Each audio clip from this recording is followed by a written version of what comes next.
Този PlayStation 4 се изключва сам, не иска влезе в Fortnite, ние го тествахме, действително иска влезе в Fortnite, но не се изключваше, но сега ще проведем няколко теста, видим от какво може да е. След тест на харддиска установихме, че харддиска има супер много лоши сектори, така че няма как да отваря игрите и затова забива, а изключването от това, защото PlayStation беше супер врел като го изключихме, така че сега го отваряме, го почистваме, а сменяваме харддиска. Само като махнахме капака и вижте колко много прах има в този PlayStation, нормално се изключва. Ето тук също мога да видите каква прах, какви косми има. Ето мога да видите и тук по захранването. Сега продължаваме надолу да видим какво ще е. Ето какво е положението долу. Вентилатора е супер мръсен. Ето тук мога да видите радиатора. Почти не се вижда нищо през него. Давайте почистваме.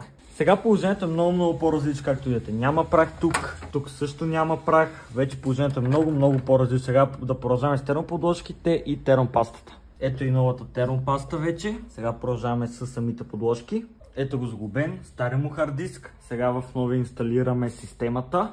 Ето го вече и готов самият PlayStation, инсталиран и готов да го връщаме на собственика му. Така че ако искате да помогнем на вашия PlayStation, пишете на лично съобщение или елате на място в град Перник.